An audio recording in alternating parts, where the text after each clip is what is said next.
Salam sehat untuk sohi pajak semua dan tetap semangat. Jumpa lagi dalam podcast The Artex Consultant, dokternya masalah perpajakan.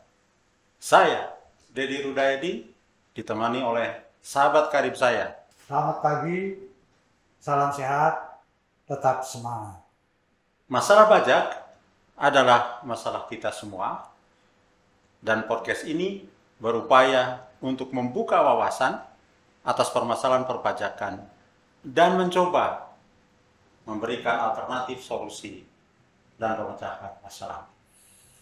Pak Rida, topik kali ini saya kira kita masih berbicara tentang program pengungkapan sukarela. PPS ya Pak ya? Ya. Oke. Karena kelihatannya di lapangan itu banyak permasalahan-permasalahan yang memang harus kita bahas secara lebih detail. Ya. Saya kita coba langsung aja masuk kepada permasalahan yang pertama, menyangkut harta yang berasal dari periode 1 Januari 1985 sampai dengan 31 Desember 2015. Oke. Nah, ini harta ini kan bisa macam-macam nih. Ya. Ada cerita tentang teks amnesti pertama dulu ya. Ya. Teks amnesti lah. Yang teks amnesti lah, ya kan gitu ya. Ada kas tunai, artinya fresh money, yang dimiliki masih sampai dengan saat ini. Betul. Dan kemudian bisa juga nanti kas tunai itu dulu dimiliki pada periode 1 Januari 85 sampai dengan 2015 itu, dan kemudian di 2016 dan seterusnya itu berubah menjadi bentuk harta yang lain. Oke. Kan gitu ya. Ya. Atau bisa juga saya punya simpanan di bank, kan gitu ya. Simpanan di bank yang berasal dari udah sampai dimiliki sampai saat ini, dan sama mungkin juga simpanan bank itu dulu masih dimiliki. Betul. Tetapi kemudian di periode 2016 ke sini sudah beralih dalam bentuk harta yang lain. Betul. Dan kemudian yang berikutnya adalah harta dalam bentuk warisan. Ini kelihatannya perlu ada diskusi yang lebih detail. Banyak pertanyaan di masyarakat bingung mengenai masalah itu, betul Pak. Nah, kita bicara sekarang fresh money nih, Ya. yang betul-betul sebetulnya ada masyarakat, ada sohi pajak yang memang memiliki uang sejak dari dulu. Iya, betul. Nah, terus ini mau dilaporkan. Padahal kan begini, kalau fresh money uang ada di rumah atau di bunker atau apapun juga kan boleh aja boleh aja. Cuman masalahnya kan terus kemudian dokumentasinya gimana? Iya, betul. Buktinya seperti betul Pak. Betul. Nah, terus saya mau laporkan di mana? Apakah di periode kebijakan 1 yang notabene adalah di 1 Januari 85 sampai 2012, atau kan karena nggak kelihatan ada bukti, atau dilaporkan di kebijakan 2 di periode 2016. Betul. Nah, ini gimana nih Pak Rida? Ya, memang nih banyak sih Pak pertanyaan-pertanyaan, orang-orang bingung. Kalau memang saya benar-benar nih Pak, benar-benar itu yang saya peroleh itu di tahun 2015 ke bawah sampai dengan tahun 1985. Kalau benar-benar memang dimiliki pada saat 2015 sampai ke bawah, sampai 85, turun ke bawah, kalau benar dimiliki nih Pak ya, saya bagi dua berarti. Kalau benar-benar dia peroleh di tahun waktu itu dan sudah ikut teks amnesti, tapi waktu itu ya saya berpikir positif lah Pak. Lupa dilaporkan, kelewat dilaporkan, bukan diumpetin, kelewat dilaporkan. Nah, termasuk tadi uang tunai kan Pak. Jadi bagi dua, masih dimiliki tadi seperti Bapak bilang, atau sudah berubah, kan gitu Pak ya. Tapi yakin ini adalah perolehan di tahun 2015 ke bawah. Uang tunai sekarang Pak. Uang tunai kalau masih dimiliki sampai sekarang memang perolehan 2015. Nah, sekarang buktikan itu, pembuktian, masalah pembuktian tinggal Pak. Masalah pembuktian gimana sih pembuktiannya untuk kalau benar-benar itu dimiliki di tahun 2015. ke bawah. Ya salah satunya mungkin SPT-nya waktu itu penghasilannya besar, cuman hartanya waktu itu kecil, gitulah Pak. Mungkin dari penghasilan yang besar sudah dilaporkan di SPT, tapi belum dilaporkan. Kalau memang nggak ada bukti-bukti itu, sulitlah kita membuktikan itu, kan gitu Pak ya. Kalau masih dimiliki, ya udah, karena masih dimiliki, ikut yang kebijakan kedua. Untuk kebijakan satu kayaknya agak sulit. Kalau soal pembuktian, karena soal gini pembuktian, kan ada kaitan bahwa nanti setelah 30 Juni 2022 itu kan DJP kemudian akan melakukan penelitian. Iya. Nah juga kita bertanya juga nih ke Direktorat Jenderal Pajak, penelitian seperti apa? Itu dia Pak. Kan sebab ada kemungkinan itu bahwa dibetulkan atau dibatalkan bahkan. Iya, kan, betul. Nah ini kan si masyarakat juga ragu gitu ya, takut gitu ya. Kalau kemudian, apalagi kalau kemudian pemberitahuan PPS ini lalu kemudian dibatalkan, kan itu jadi masalah gitu. Ya, nah ini dia Pak. Memang kalau kita baca berdasarkan ketentuan peraturan perundang-undangannya, DJP dapat melakukan penelitian, kan Pak ya. Jadi mungkin nggak semua diteliti, ya tapi ada kewenangan untuk melakukan penelitian. Cuman nggak dijabarkan memang Pak, penelitiannya sampai sejauh mana sih? Ya. Apakah DJP hanya berdasarkan data yang ada di DJP, penelitiannya itu dilakukan, lalu kalau ada data, oke Pak, ada sandingannya DJP untuk melakukan tadi membandingkan gitu ya. Ya membandingkan sehingga bisa merubah atau membatalkan kan gitu Pak ya. Nah, kalau ada it's okay ya.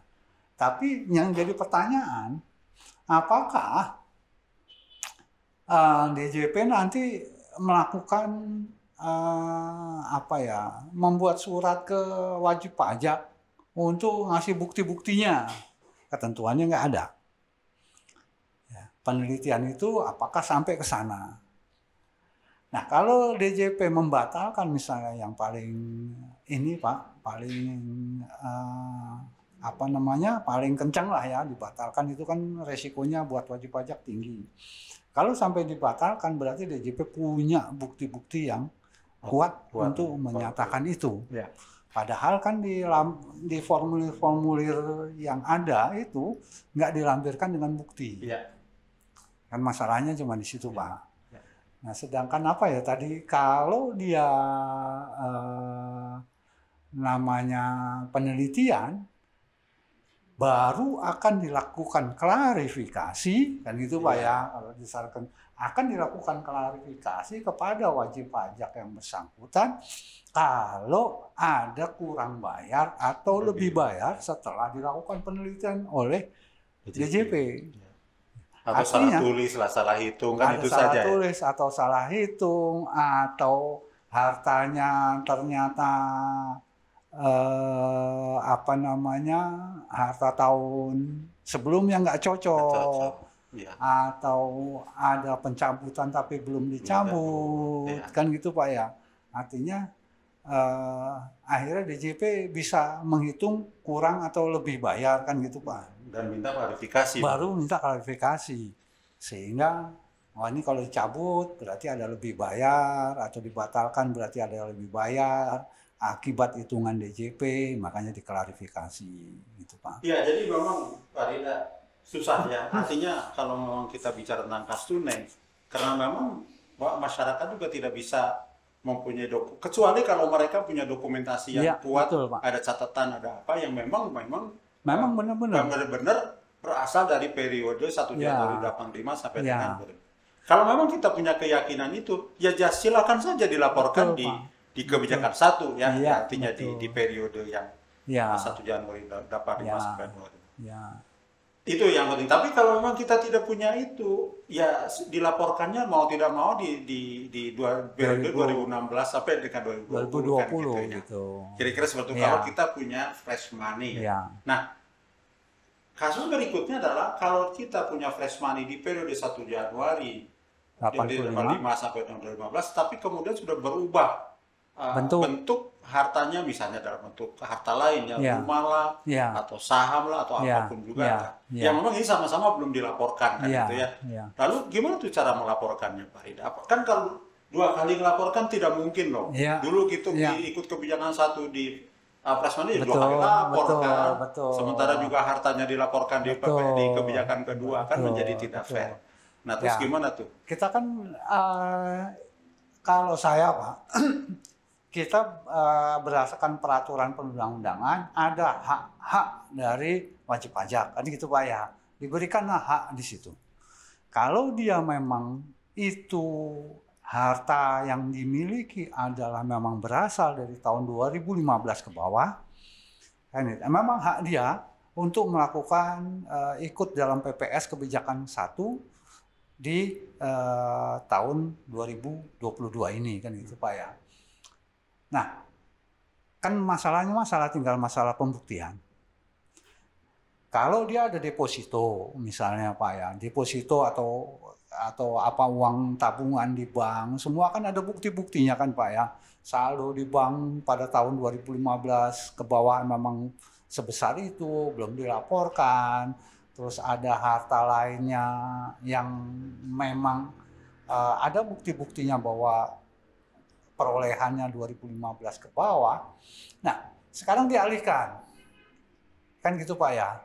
Bener nih sekarang. Dia ikut kebijakan 1 PPS.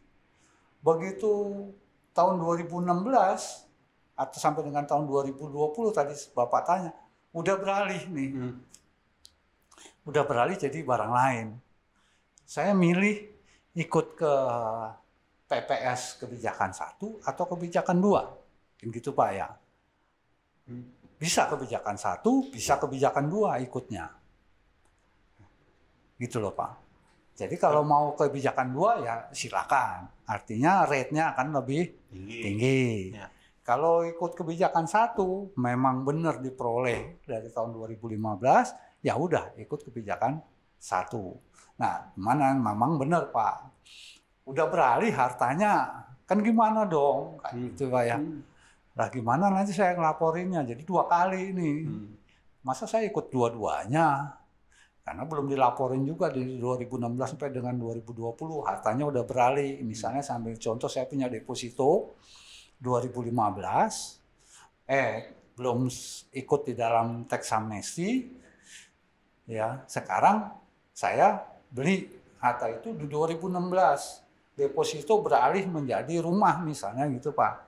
Di 2016 misalnya begitu, atau 2017 berubah sudah uang itu. Nah, kalau udah berubah begitu, kalau saya melihatnya haknya Pak, haknya ya memang hak adalah di kewajiban ada di tahun 2015 ke bawah. Dia harusnya ikut kebijakan 1 kan gitu. Kalau dulu dia pernah ikut tax amnesty. Kalau dia pernah ikut tax amnesty. Jadi dia bisa ngelaporin ikut kebijakan 1. Dengan catatan PPS. Bukti pendukungnya kuat ya bahwa dia. Dengan catatan bukti pendukungnya. Sekarang kalau sudah cerita hartanya gimana? Rumahnya itu. Sekarang rumahnya di 2016 sampai 2020. Nggak ada aturannya Pak. Dia nggak bisa memperbaiki kan karena dia sudah ikut PPS. Sehingga nggak bisa memperbaiki 2016 sampai dengan 2020. Gitu Pak. Cuman Pak, begitu dia ikut PPS untuk kebijakan 1, nanti di formnya kan ada Pak, deposito misalnya 10 miliar. Deposito atau uang tunai tadi cash. Yang penting ada buktinya ya, sobat pajak semuanya, sohib pajak. Kalau ada buktinya semuanya, ya Pak, terus masuk kebijakan 1, nanti di form yang kita isi kebijakan 1 itu baru akan muncul di SPT tahun 2022. Kan gitu Pak ya. Muncul nih di SPT 2022 berupa cash tadi tunai atau deposito. Masuk di situ. Di dalam sistem DJP akan masuk dalam SPT tahun 2022. Rumah belum masuk ya? Rumah belum masuk. Nah, yang dibeli dari asal uang tunai atau deposito itu. Betul. Kapan? Jadi kapan nih pembetulan? Yang jadi masalah kan gitu, Itu. Pak. Yang jadi masalah terus gimana dong? Iya. Apakah saya harus ikut nih yang PPS kedua loh? Double nanti, Pak. Yang harta itu masuk, PPS kedua juga masuk. Kan gitu, Pak. Jadi hartanya jadi double.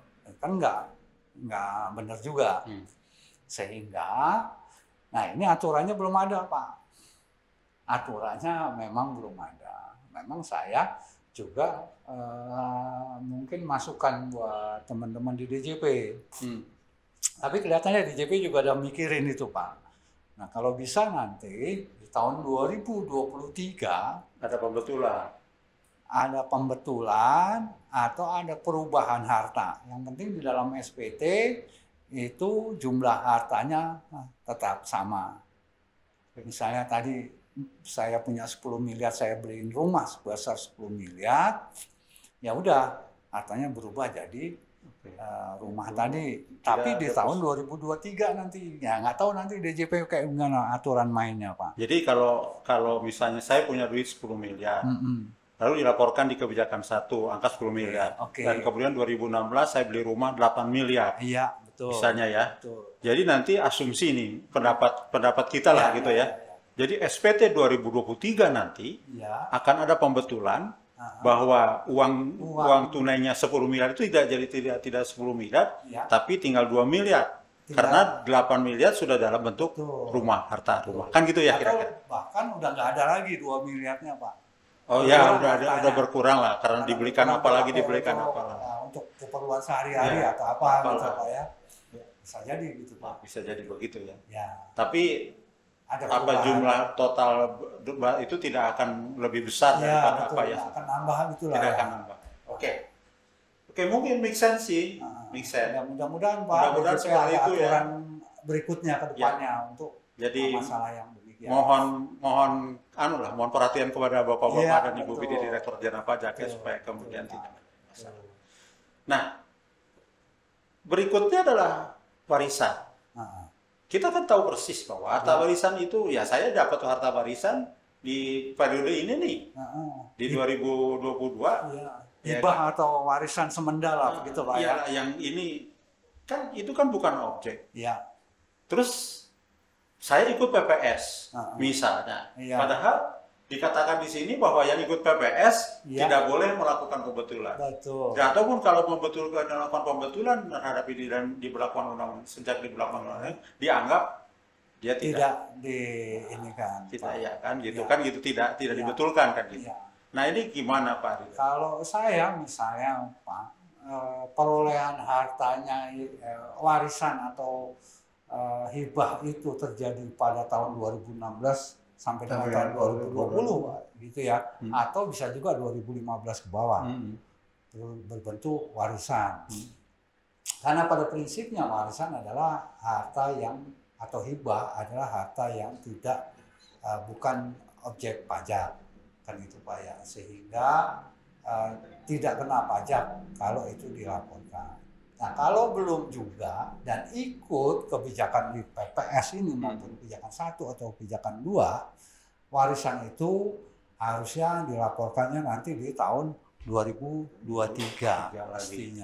mestinya Pak, dengan perolehan program PPS kan? Karena ikut program PPS. Kecuali kalau dia tidak ikut program. Nah, itu ada lagi Pak ya. Kalau dia nggak ikut program sama sekali, ya udah nggak ada masalah. Kebetulan 2016-2020 betulin aja ya, nggak ada masalah ya. Nggak ada masalah. Karena memang yang tidak diakui pembetulan itu kalau dia ikut program. Kalau dia ikut program PPS. Ya. Oke, Pak Ridha, saya kira mudah-mudahan ini lebih memberikan penjelasan ya kepada sohib-sohib pajak. Dan ada pertanyaan terakhir nih Pak Ridha. Kalau dulu saya tidak ikut tax amnesty 2016, ya kan? Iya. Dulu kan ini kayaknya buntu di kita. Iya. Kan nggak bisa. Betul. Terus boleh nggak itu program? Nah itu dia. Kalau dia kan prinsipnya untuk kebijakan kedua boleh. Cuman kan itu Pak ya. Itu kan untuk yang perolehan harta itu di tahun 2016 sampai dengan tahun 2020 itu ikut kebijakan 2. Nah, Kalau memang dia beli barang di periode itu, it's okay ikut PPS kebijakan 2. Kan gitu ya, kalau dia beli barang di situ. Tapi kalau dia perolehan barang ya kalau misalnya perolehan hartanya itu di tahun 2005, sebetulnya saya yakin bahwa perolehan saya 2015 ke bawah. Kan gitu Pak ya. Yang seharusnya berdasarkan undang-undang, harta itu udah nggak ada masalah, artinya sudah tidak perlu dikenakan pajak lagi karena pembelian 2015 ke bawah berdasarkan undang-undang teks amnesti memang sudah terlampaui batas bahwa DJP tidak menemukan dan gitu ya, sudah melampaui batas 2015 ke bawah. Nah kalau 2015 ke bawah saya yakin, tapi sudah saya beliin harta di 2016 sampai 2020, ya sudahlah ikut aja kebijakan kedua PPS.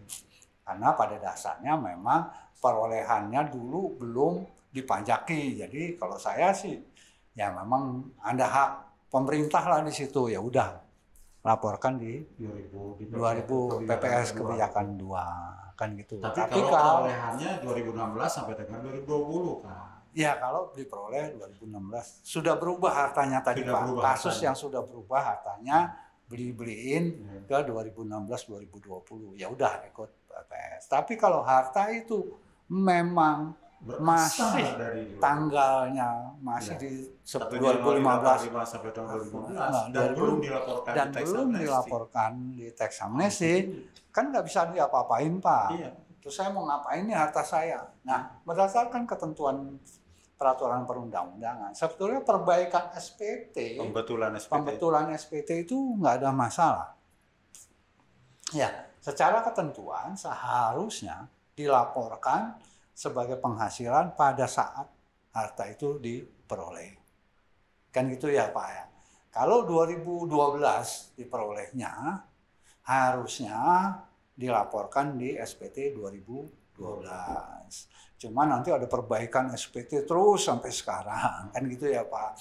Hanya merubah nilai hartanya. Tapi bayar seperti ketentuan biasa.